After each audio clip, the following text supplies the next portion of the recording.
Welcome to the GTM podcast, where we occasionally talk about the things we want to talk about. In today's episode, I forgot that it was Friday and I needed to record. How's everybody? Yeah, way to go. Yeah, I know, right? I'm fantastic at this. 15th episode and I still can't get it down. Doing good. Back with us now is Melon, who's only been in one episode and said approximately 2 sentences in the last episode he was in. Hello. Melon, Alright. I'd like to do a deep dive into the life of a Indonesian gamer. Okay. What do you want to know? What's it like being an Indonesian gamer? Just like any other gamer in the world? I don't buy it. Yeah, me either. What are you hiding from us, Melon? Who beat you? We actually have 4 arms. We play with 2 mouses. I fucking knew it. Fucking knew it. Oh my god. To preface, we are very good friends with Melon, even though he was kind of like a what would you say? Melon was just kind of like tossed into our lives at like a random occurrence, and he just kind of stuck. Yep. I don't think anybody was like, "Hey, let's get an Indonesian guy in here." It was like, "Fuck yeah, let's do that." I think it was just like, I was like, "Oh, I met this guy. He's really cool. You should meet him." And we were like, "All right, cool." And then we had a quick conversation. That quick conversation led to what I'm gonna say is, how long has he been in our Discord? Like a year or so? I don't think it has been a year. Almost Probably a year. Less. Almost, yeah. Yeah, almost a year's worth of and a couple months. Yeah, almost a year's worth of half fulfilled sentences.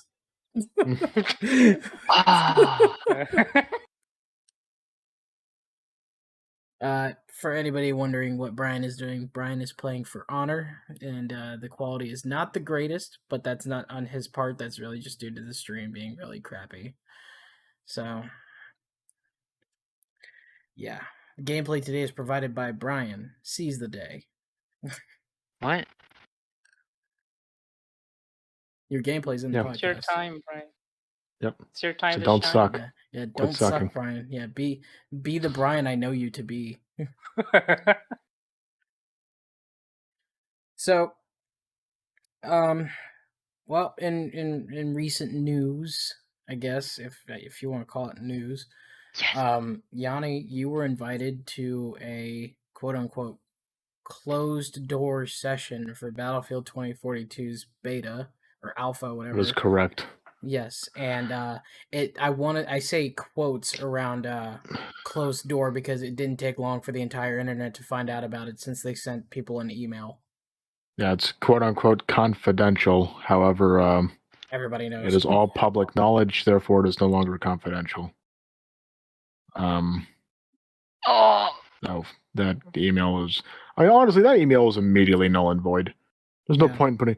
It's confidential. Don't talk about or share anything in this email. It's like, the people are going to talk about it and share it, and then it's going to hop on articles, and then everyone's going to know about it. And then all the YouTubers are going to hop on it. Yeah. It doesn't matter. So, but a lot of people... Yes, I got accepted to playtest. I'm playing on August 12th. I can't wait. What surprises me is the fact that, I remember you telling us, people were upset at the fact that they pre-ordered, the $100 version of the game and they didn't get guaranteed access to the closed door session. Yes, because they're not community playtest members. On one hand, I'm like, don't be so entitled. But on the other hand, I'm like, they did sink money into it, hoping that it's good. Compensate them for something other than a digital art book and soundtrack. But yeah, I feel like if you're if you're putting that much money into the game, yeah, maybe you should at least be told. But at the same time, community playtest has been around for a few years now. Yeah, and I didn't know about the community playtest thing until you sent me that email like, hey, try this. That seems like it's fair game. I mean, that was a thing to play Anthem when that was first coming out. Oh, yeah. And I'm going to say till the day I die, I think Anthem could have been fantastic. I still kind of enjoy the mechanics and the gunplay and everything in it. The problem that it faces is the sole fact that you can't you don't get any cooler than the fucking base game. There's no unlockable armors or anything other than paying for it or, you know, completing a challenge or something. But even then, there's not enough armors to say that there's an arsenal of different ways to customize your Titan or whatever the fuck it's called. There's nothing there to say that it's, you know, worth your time. I bought the game when it was like $2 because $2 is worth it for a $60 game. I feel like the game lacks significance. It's the same problem that Destiny has, is you can hop in and you can play for thousands of hours and it just never matters.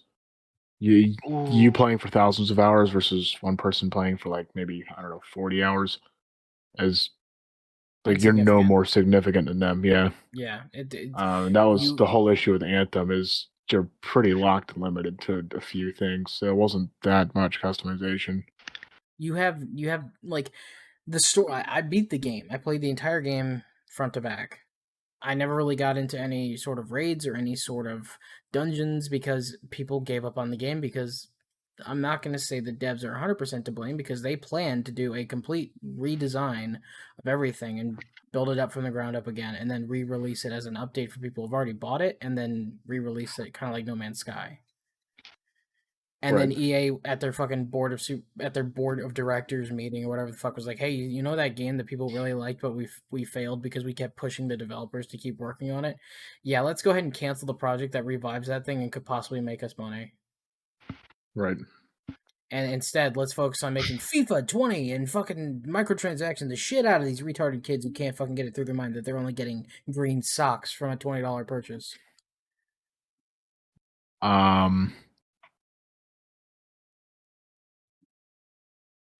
I just, EA's business practices are just utter shit. I don't know. I see the value in, you know, sport and racing games that are released every single year. I thought you were about to say, I see the value in $20 socks. I was about to say, what is wrong with you? Yeah. Like the new skins that come out. My thing is, I get the value in a floor sports patterns, game, but the problem is when you're not once every decade, maybe. No, like I would say once every 2 or 3 years for a new sports game, because if you're doing it every year and you're reusing assets and people don't pick up on that because they pick up a game just to play it for a few minutes, yeah, and COD does the same thing. Let's use the same map and just move the buildings around. The big thing is fucking the sports games, though, because it's the same stadiums. They never change. The only thing that changes is the graphic quality. But even then, they're reusing assets like the water bucket, or they're using the same assets as in the soccer ball or something. Something very minuscule that they don't expect people to notice. But when people notice it, they're just like, okay, and?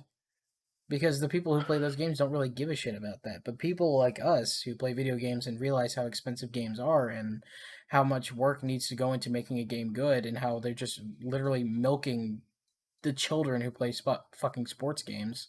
It's sickening. People are scared nowadays. Game developers, all of it.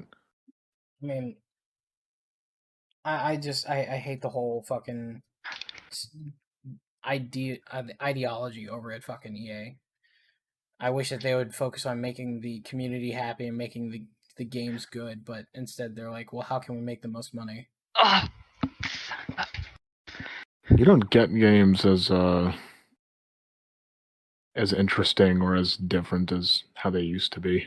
Oh yeah, I mean, I know we sound like a couple of boomers now, but at the same time, fucking when we were in fucking elementary school and middle school and we popped in a game into our fucking PlayStation 2s, it fucking worked. There was no, oh, we need to release a patch, or oh no, the microtransaction system's down. Oh no, the fucking network went down. It just fucking works. I mean, that was unfortunate. You play a shitload of fucking Nintendo games as a kid. I mean, I'm pretty sure I still play them today. Yeah. I'm pretty sure there's some glitches and things in those games, but I mean, it's nothing that's there were game-breaking bugs. Mario Sunshine was probably one of the worst ones. You get stuck in a corner and you move the camera just right, it'll kill you. You get that blue circle closing in on you. It wasn't, that was not a fun time. And sometimes, I mean, you were in such a cramped area, you had that blue circle on you the entire time, which was, I mean, anyone who played Sunshine would know what that blue circle is that I'm talking about. And it's just, you get cramped in a corner and your camera view is cramped and you're like you're now being seen through the wall because it's the only place the camera will fit. You'll get this blue halo that'll go in and close in on you, and it'll just sit there, and that's usually fine. That's supposed to happen. So it knows that the camera's clipping through the building, and that's fine. But the issue is that sometimes it would just kill you. If it closed in all the way, just as a glitch, it was a game-breaking glitch. It would just kill you, and you'd have to restart. From the beginning, or from like the beginning of like the challenge? Beginning of the level, you lose a life. Kind of sucks. Right. The one thing that is good though is it does make up.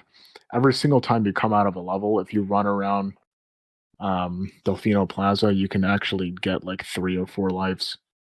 So every time you die, like fully, if you run out of lives in a level, you can run around, collect 3 or 4 mushrooms, hop in, hop back out, collect 3 or 4 again, and you can stack your 1-ups. If you take a break between each level, you can get a ton of 1-ups. It just doesn't even matter. You can beat the whole game and have over 90 lives. Right. If you get into that routine, it gets super fast. But like Chibi Robo, that was another game on the DS especially. Park Patrol, it was a slower style game. Same thing. All the Chibi Robo games were pretty slow. Zelda games, I feel like were very unique and always took extremely like a radical different approaches. I mean, like the thing is, I get some people's arguments. Like when I talk to my dad, because my dad played video games before any of us, and he was kind of like the reason for why I got into video games, because I saw him playing like Sky Odyssey and shit like that on the PlayStation 2, and I was like, well, I want to play that. That looks really cool. And when I got older, I asked my dad, I was like, hey dad, did you ever play Legend of Zelda when you were a kid? He goes, no. I was like, why not? He goes, because it's retarded. I'm like, what do you mean? And he goes, oh, I just have to know that I have to go to the mountain and get the amulet of Zolthar and fucking open. It's like, dad, the game is about adventuring and figuring the thing out as you play. If you just know what to do, the game is not fun. You have to figure it out. Sometimes the adventure is the best part. I say Zelda games have a beautiful playstyle because you're supposed to take it slow and run around and interact with everyone and everything you see. He doesn't like Skyrim because he's like, I don't know what the fuck to do. You just kind of, it's the definition of an RPG. You are just going around, you're chatting with people. The same thing with Witcher. I mean, you go around, you chat with people, as like, cool.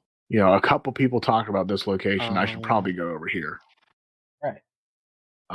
It's just that severe context. You have like no hand holding. And that is the Zelda games. That is Skyrim. Is you play your own game. I mean, there is a little bit more hand holding nowadays with RPGs. Like Skyrim, absolutely, it gets the ball rolling for you, and most modern day RPGs do. Like in Skyrim, you start off on a carriage, the city gets attacked by a dragon, you choose who you want to go with, you talk to that guy. As you leave the city, he's like, oh man, hey, if you wanna follow me back to my home in Riverwood, we can talk about what just happened there and see what we need to do next. And then he leaves, and it gives you a map marker. It's like, hey, you can go there. But for people like my dad, who don't understand that the map marker is the place you should go to, he's lost. He doesn't know what he's doing. Right. And I get frustrated with Matt, because Matt's like, I want to play the game and just do whatever I want to do. And I get mad because I'm very traditional with RPGs. Like, I know what to do. I know how you do this. But when I watch someone who doesn't know what to do and they just refuse to do like what I say, it makes me angry. But I need to learn to understand that that's just their play style. They like to play that way. It's their way to do it. So I have a hard time watching people who are like, oh yeah, it's like, if you've never seen the YouTuber Rad Brad, whenever he plays a fucking game that I've already played and he's just cycling through menus trying to figure out how to equip his sword, and I'm just like, they just fucking showed you this in the tutorial. Right. It irks me so fucking much. But at the same time, it's the way he plays. Like, I tend to play a lot of games super slow. Sometimes they go really fast. Just it depends how I'm feeling. Biomutant, I'm like 50-50. I kind of want to skim through the story a little bit, but it's also because I did just restart the game. Have you played it all recently? I played it when it came out. I beat the first boss, and to me, honestly, the world, it looks good, but it doesn't have depth. They have they did a huge update. It's almost Biomutant 2.0. I don't know if you've read any patch notes. They doubled the level cap. They reworked the entire looting system. I mean, it's a book of updates. It's insane. It's almost a completely different game. It looked interesting from the trailers when they were like unveiling it, but like when I started playing it, it didn't feel good to me to play. Right. I probably should give it another try, just to like see if maybe they fixed the gripes I would definitely look over the updates, especially. I mean, it's literally a whole book of updates. It's insane. It just there's something about Biomutant that like when I started playing it, I was just like, this seemed way more fun 10 minutes ago, and this is just not really fun. Right. I can't say much about it. I didn't get that far. Like the combat is cool and all, but it gets stale fast. Right. The character customization is limiting a little bit. It's still decent character customization, but it's not like to the extent that I would have hoped. Right. Because I mean, like in order to look specific ways, you have to select a class. Yeah. That's ridiculous. I should be able to just build whatever character I want to. If I'm role-playing myself as this creature, I should be able to choose how I look no matter what class I choose. Right. Which is what really irks me about MMOs, like World of Warcraft, is like, well, why can't I just pick up a bow? Is my character completely inept of using a bow? Right. But games like the Elder Scrolls Online, where it's like your character has a main class that has specific abilities, but that doesn't mean you can't use a bow or a staff or a healing staff or stuff like that. Yeah. You're not limited in weapon choice whatsoever. Same thing with New World. I played the New World beta and I really enjoyed my time. However, recently, we're looking, yeah, I did recently refund my purchase for New World. Oh wow! I refunded it because they pushed it back, and if they're gonna push it back to September, I'll just buy it again with my next paycheck. Right. Because I don't really just want to have, I spent $40 to be able to play this at the end of August, and now I'm waiting till the end of September. So no point in just having money sitting there for nothing, unless it's a game like Battlefield, which is a game that we don't get very often. Yep. New World is just MMO, which we get lots of. Yeah, because New World, I mean, you could buy it and play it right away. For Battlefield, I'm not going to pre-order until I'm actually receiving my benefit. Right. Unless they have a deadline to meet, in which case I know I'm buying the game. So if the deadline was like by today to get into the beta, then I mean I would be buying it today. Right. I mean, I don't I don't hate MMOs. Like, I mean, you guys know that I fucking like MMOs. I mean, I play RuneScape. I played RuneScape a long time ago, but I would never play it again. I can't get into it because I don't have people to play it with, and I feel like that's a game that you really kind of want to have people to play with. You need people to play with. It gets so insanely addicting. I mean, that is a dangerous game for me to step in. I cannot bring myself to step back into that game. What would they have to do to make you go back into it?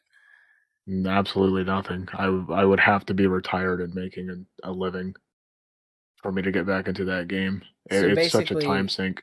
Basically, you've already experienced what you wanted to experience from it. You're kind of done for now.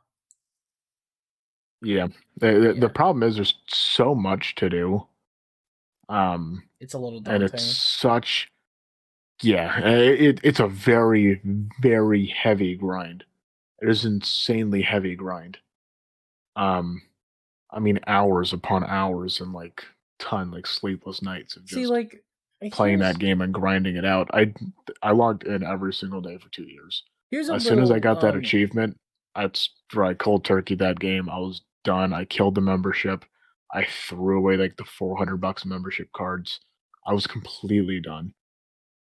I threw in not threw in the towel, but I have It was like $200. I Wasn't feel much. like New World is going to try and be. It definitely feels like a RuneScape esque kind of MMO, Right. where like you have a wood cutting skill, you have mining skills, and you have weapon skills, and you have to level everything up in order to get different things. Like you have to level up all the way to a specific point in order to get points for your musket skills, or for your longsword skills, or for your you get the idea. Right. But my gripe with New World at the moment is the premise of the game is that it's a world that's new, and the only people who've been there are people who have successfully gotten there and have been able to build settlements. Right. That's as far as I've seen. I haven't seen any big cities yet. I might be completely wrong, but if the game has a lot of very empty space, if you know what I mean. Like Right. in between cities is a long walk and there's no mounts. So I think it would be a pretty nice idea. Like the campsite idea is pretty cool. But what I would like for them to have is kind of like a homestead thing where like you can build a house within a Yeah. certain like You do proximity. so much more. Yeah. You could do way more with that. But limiting yourself to a campsite really doesn't help me feel like I'm making an impact, you know? Like if I could build a Right. house and I could have agriculture, like I could have a farm set up so that I could grow crops and I could sell said crops on a market and I could make money to buy whatever I wanted, I feel like that would have a lot more impact on the world than just like, oh, I fight for a set alliance and I take, capitals. Because if I could have my stake in the market system with growing crops or, harvesting meat from cattle and shit like that, I feel like that'd be way more um immersive in a way for a game like New World. Not to take away from the fact that the game is good, because the game it's pretty fun. From the beta that I played, I leveled all the way up to like 18 or 19. Doesn't sound like a lot, but the game really opens up around like level 10 or so. When you like get to your first town, you find out about the faction system, you find out about PvP, you find out about faction rewards and stuff like that. The questing does leave a little to be desired, but it was a beta, so I don't expect them to have everything in it from the get-go. But from what I played, it was enjoyable. I would play it again. I would just like to see a little bit more done with player impact on the world. Right. I mean, aside from that, MMOs in general, I mean, Elder Scrolls Online really is like the peak for my MMO interest. It's a universe that I somewhat understand. It's a universe I'm somewhat familiar with. Being able to explore areas without having to be like, okay, I kind of want to explore. I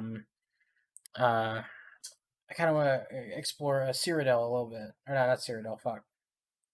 What is the main fucking area in not Morrowind, Oblivion called? Shit. Why? I couldn't tell you. Let's say I want to go to the White Gold Tower. Okay, well, looks like Cyrodiil? yeah. No, is it Cyrodiil? No, I think Cyrodiil is the continent. No, it is Cyrodiil. Sorry, Tamriel was what I was thinking of. So if I want to say I want to go to Cyrodiil and explore Cyrodiil, all right, let me take Skyrim out and insert Oblivion so I can walk around Cyrodiil. Instead, they have this MMO where you can go to any place from previous games and places you have not yet been to Right. and do quests for that faction's area, do side quests for citizens in that area, and there's achievements in which some achievements will give you costumes or different emotes or something like that. So it makes the achievement system something like worthy, or not even worthy, but worth your time to do. But I feel like that's kind of my gold standard for MMOs. It's not the gold standard. I'm saying it's just my gold standard. Because if I'm thinking about it like this, if you look at Arcade, you can build your own houses, you can own farmland, you can dominate the economy with your owned house by growing crops and shit or whatever you want to sell on the market that you can create. I feel like that's a really intuitive way to run a game where you have your own market system. Oh my god. Because I mean, we played Arcade, Johnny. We got me all the way up to what level was? I can't remember. I don't even remember, to be honest. Yeah. Arcade is a lifestyle of a game. Yeah. It is. It's something you have to stay on top of every day. You have weekly taxes. You have labor tickets that you have to spend every single day. For some people, if they're looking for that one game to play, absolutely, by all means, it's not a bad thing to do. See, it's it is a great game. It's just my problem is I have too many other options. It's not the only thing I want to play. Yeah, like it fills that niche market for people who really only have one type of game they like. Yeah, and you got a lot of people like that. Yeah. Those are Guild Wars types. Those, two are RuneScape types. Because RuneScape, on paper, it doesn't seem like much. It is huge, and it's an enormous lifestyle of a game. You have raids, you have dungeons. It's top down, it's old. BRB. But it is the original MMO out there, is what I would say. It's up there with WoW. It has a whole community-driven market and stock and all of that. The thing that's funny to me is, RuneScape, in my opinion, it definitely came out before World of Warcraft, I think. And from that perspective of knowing that it came out before World of Warcraft, it doesn't really have much marketing behind it, It does not. More people know about World of Warcraft than they do about RuneScape. And RuneScape, to me at least, made somewhat of a bigger impact than World of Warcraft did. Because I know Absolutely. RuneScape, but it's nowadays, definitely a root. Yeah. But that's actually a really good analogy. Is like if we were to look at a tree and say this is the tree of MMOs, the roots of that tree would be like RuneScape. It would be fucking there's definitely gonna be some that we're gonna miss. Yeah, there's RuneScape. There's the one that was made by SOE. EverQuest. EverQuest was a big one. Those original MMOs that started the genre.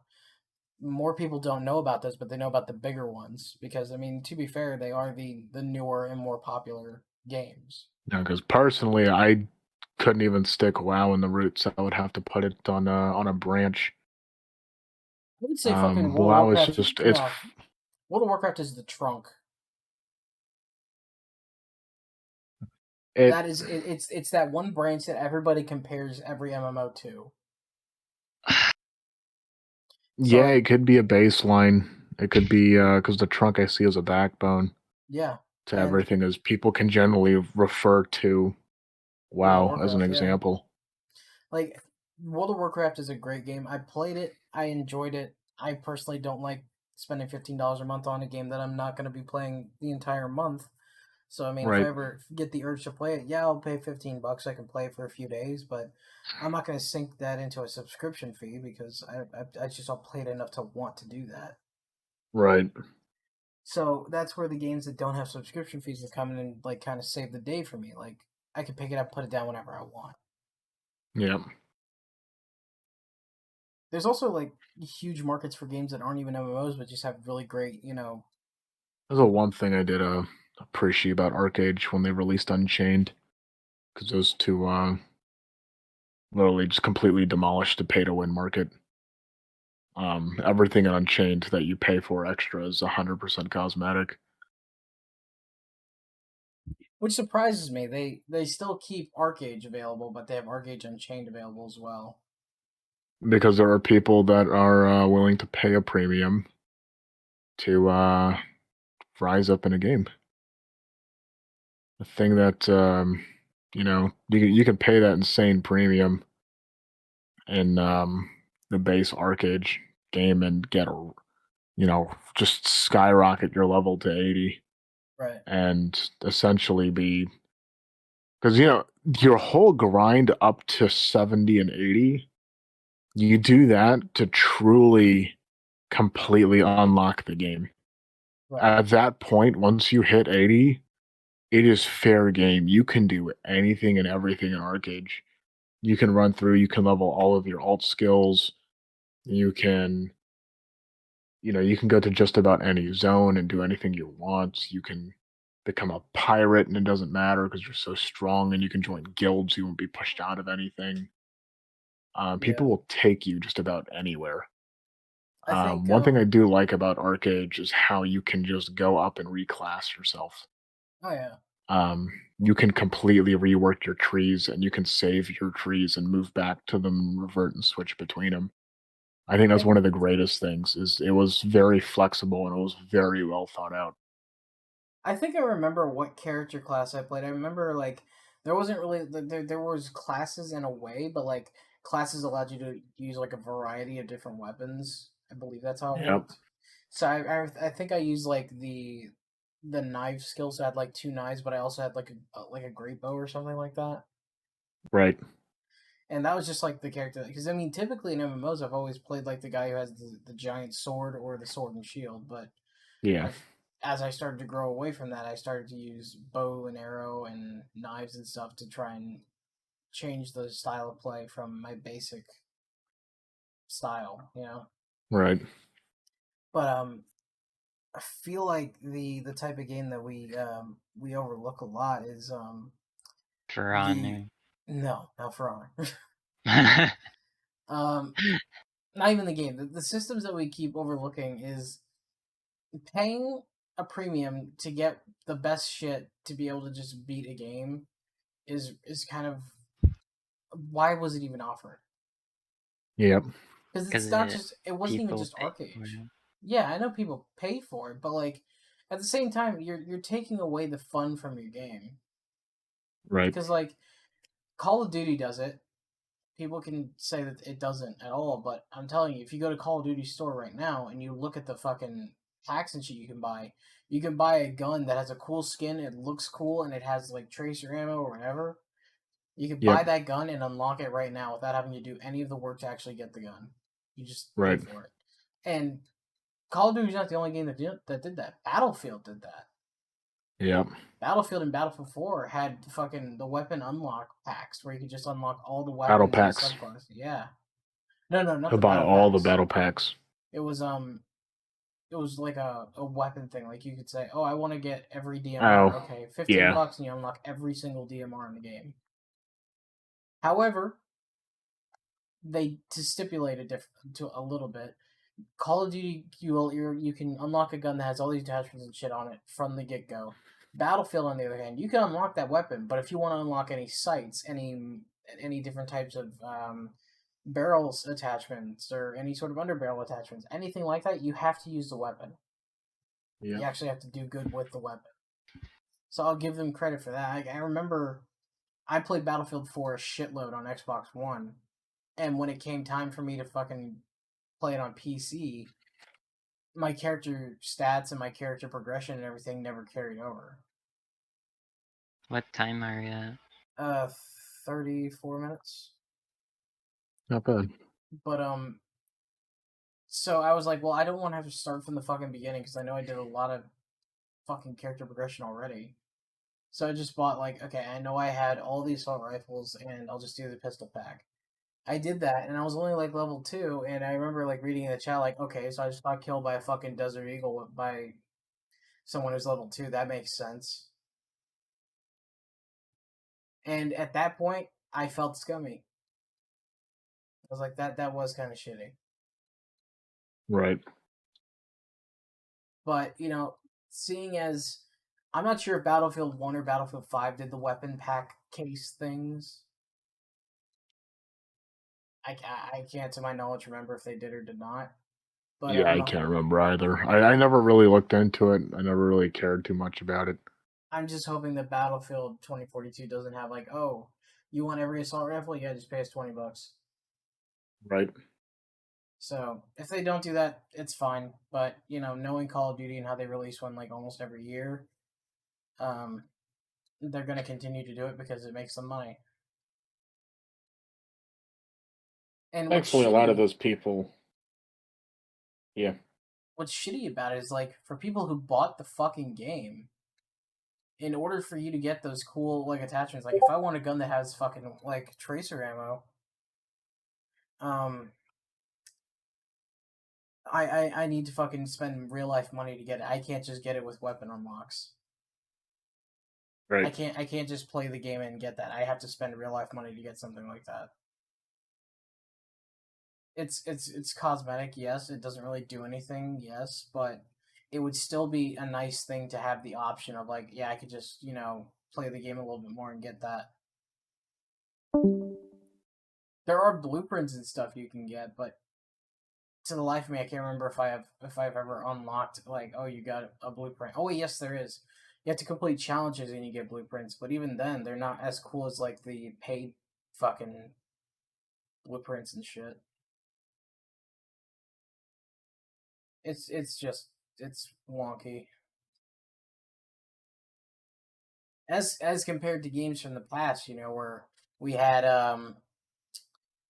Medal of Honor, where in order to get the good guns, you actually had to level up a little bit, and you could get cooler guns. Or in fucking Sonic Riders or Sonic whatever, in order to get different characters to race with, you had to complete challenges or do specific things in order to get those characters. And it was simpler. You didn't have to pay a premium service in order to get characters. You just fucking played the game, and you were able to get them based on your own skill. Yep. We've really weaned away from the ability to make the game player driven and gone towards the style of, hey, do you want cool shit? Pay us a little money and we'll do that. We know you already paid $60, but who gives a shit? Yeah. Like if it's DLC, like you're downloading more content to play, like a story DLC or something, I think that's okay because they finished the main story and they gave you an experience. They gave you like X amount of hours to play a campaign and it was fun. And you're like, I just want a little bit more to play. Okay, well here's the DLC pack that adds 2 hours more story, and we're gonna have 4 more packs coming out within the next 2 years. Right. That to me is fine because at that point you're buying more content for the game that you liked already. But if it's adding something stupid like, oh yeah, here's a gun skin, $40. Oh my god. It's ridiculous. Isn't that Counter-Strike? Well, Counter-Strike is just completely community-driven prices. And plus, I mean, those are really just like cosmetics. Gross. Yeah. I mean, Counter-Strike's a gross game. I don't like Counter-Strike personally. I mean, if anybody likes Counter-Strike, I don't hate them for liking Counter-Strike, but it's just not my game. It's way too competitive no matter what gameplay you or what game style you play in. Like you could play in just regular fucking a regular game mode and people treat it like it's competitive. Yep. I Counter-Strike lost its allure to me day one when I saw the gameplay. I was like, yeah, this does not look fun. Speaking of FPS, I've actually been reconsidering downloading combat arms again for shits and gigs. Why would you want to give yourself a virus? I kind of just want to play it and see. It's any good? I don't know. I kind of just miss playing it. I remember getting headshots with the sniper rifle. It was super satisfying. I miss playing some sort of FPS game. Like, I could hop into Battlefield 4 right now, yes, but like I've already played Battlefield 4 to death and back. It's like I'm ready for Battlefield 2042 because I want that itch to be scratched. What the hell? I need that new feel. New and weapons, I'm expecting new maps. I'm expecting similar feel. I don't think I'm going to be like hooked on it for months on end. It's going to be, another standard game, play solid for like a week or two and slowly die down a bit. Yeah, it'll die down, but I mean, it's the fact that it's a new Battlefield and like. Just finally, it's not 1 or 5. Yes, I'm so I'm sorry, done 1 or with 5 was very going back in time with games, unless you could find a way to make it insanely immersive. 1 and 5 were both super stale games. Yes. The mechanics and everything, I feel like 1 was a great pilot for testing all their new gun mechanics. And their new UI and stuff like that. Because yeah, I did feel they revamped all that stuff correctly. Battlefield 3 and Battlefield 4 felt very clunky in comparison to 1. So I'm extremely excited. I didn't play 5, but I imagine it carried over very similar mechanics from 1. I'm very excited to see how they pull that over to 2042. I want to play a modern day FPS that isn't Call of Duty, and I can't wait for that. Yeah, I was playing That's all I'm waiting for. What, Cold War, I think is the latest Call of Duty. Yes. We had a client come in and Call of Duty Cold War was crashing. So what did I do for 3 hours? I was playing it after I updated their drivers and their BIOS and all that fun stuff. And sure enough, I got no crashing and I got to enjoy COD for 3 hours. I can tell you in those 3 hours, I got Black Ops 2 vibes. It was literally just about no different to me. I would be happy playing either game. I mean, it's not, again, it's just like I've been saying from like the very first COD. It's just very copy and paste. It is run and gun. That is all it is. It's so it's still fun. basic. It's just that it's sad that they don't try and like change it up. Yeah, it's fun. It's COD. You know, it's no different than reskinning and whatever, sports games, Forza, all of it. Like it's all just the same thing over and over and over again. And for a majority of people seem to like that. A majority of people will constantly get it. Even depending on your views on Battlefield, I guess a bunch of people can say the same thing about Battlefield. Is it's just open world garbage. It's like, yeah, you can call that garbage if all you want. But it's not going to change our view on how we see COD. It's the same run and gun crap. You're going to run around a fucking corner and shoot someone up, or you're going to get shot.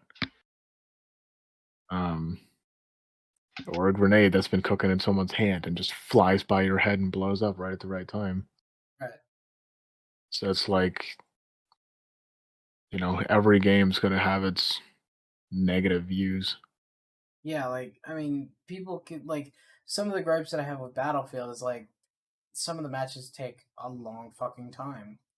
And it can kind of get, like, stale after, like, a little while, but it doesn't mean that the whole game is that way. Whereas, a game like COD, the only thing keeping Call of Duty Modern Warfare alive right now is fucking Warzone. And that's a topic for another fucking video. I mean, yeah, I'm so done with fucking what? Let's do the Hunger Games like 89,000 fucking times. Yeah, Royales are dead. Sorry, dead, I can't do it. It's dead to us, but it's still alive for fucking all the 12-year-olds. It's yeah, unfortunately that's what ruined it for me. It's gonna stay alive. Yeah, the second Royales started really gaining traction, that killed it for me. I had PUBG, I was playing PUBG, I was very happy with it. Fortnite came out, so everyone, I think, eventually played Fortnite at some point. And after that, it's been a dead genre for me. I don't enjoy it. I don't like the community.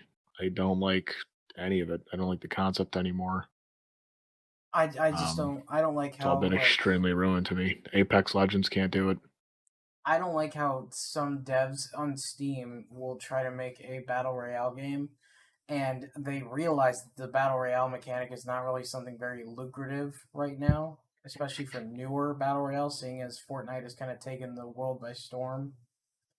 Yeah. So they'll try and mask their game with these really stupid fucking ways of saying that it's a battle royale without saying it's battle royale. Yep. Like in this epic last man standing game, you have to survive to the end.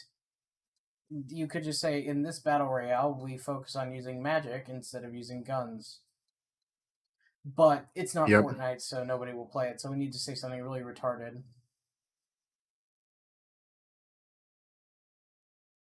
Like, I remember, like, the first battle royale experience I had was on fucking Minecraft with Minecraft Hunger Games.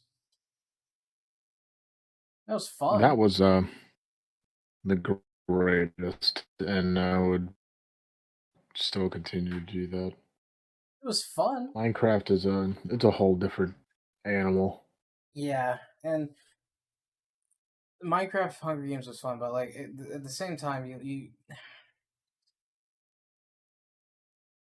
you hit a point where you start to look at games not as, you know, I really want to get that game. That game looks awesome. I want to get that game. And you get to a point where it's just simply, I don't have the time nor the money to keep spending on these games. So you have to change your palette. Yeah, because you got to break it down. You have to change your palette to fit your schedule and fit your wallet. Like I very, very rarely buy new games. I get maybe 3 to 5 new games a year on average. This year is going to be a very heavy year. We have Mario Party. I mean, like Battlefield. I try to buy new games. There's other things. Mario Party and Battlefield are super high up on my list. Right. I try to buy new games when there's something interesting that pops up and it's like catches me off guard, which is it's acceptable because I mean, like, if it's something you're interested in, I don't see the point in trying to shoot it down. But at the same time, you really got to start looking at a game as, you know, do I really want to spend $60 on this and probably only play it for like a week? Because for some people, it may just be like, well, I got my allowance money, and I'm getting an allowance every week, so it's not really a big bummer to me if I get it and it's not that great. But for a lot of other people, it's okay. I got my paycheck. I have to pay X amount of bills. I have to pay X amount of money and fucking whatever, and then I have, let's just say, $400 left over. Do I want to waste $60 of the $400 that I have left over on this game that could be all right and might fill my time fairly accurately, or do I just want to wait until that next big thing comes out?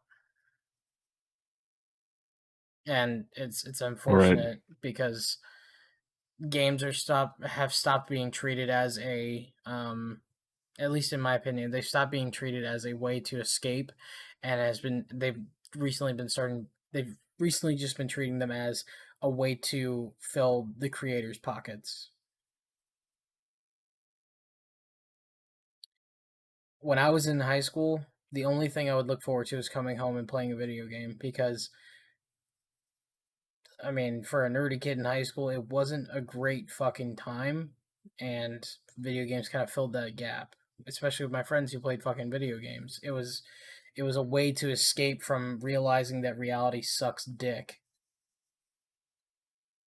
And the way that these companies are treating it now is like, oh, so in order to make money, we just need to copy and paste a format that works as seen on fucking TV.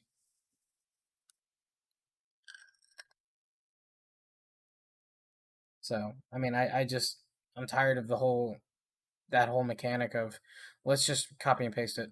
That'll work.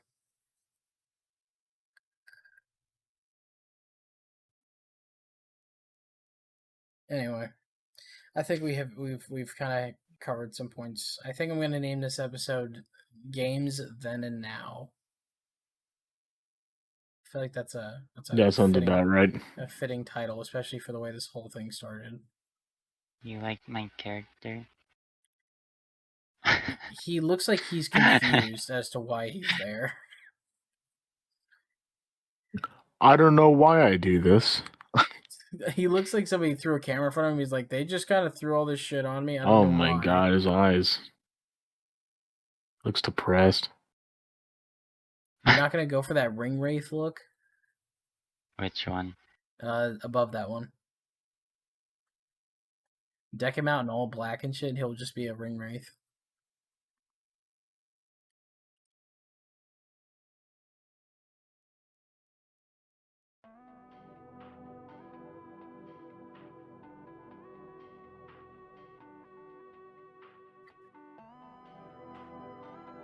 Alright, I'm going to go ahead and end this episode here. Thanks for listening or watching to the GTM podcast. If you want to check us out, you can go to the website gtmpodcast.squarespace.com, where you can see a bunch of information on all of the hosts and some of the guests that have appeared onto the podcast. You can head over to soundcloud.com/GTM podcast to see the GTM podcast episodes uploaded there in audio form. And now I can officially say, or you can head on over to Spotify and you can listen to us on Spotify.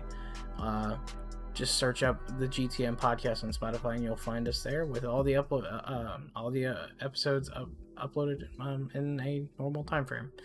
I don't know if you guys can tell, but I'm having a stroke. Yeah. See you in the next episode. Bye.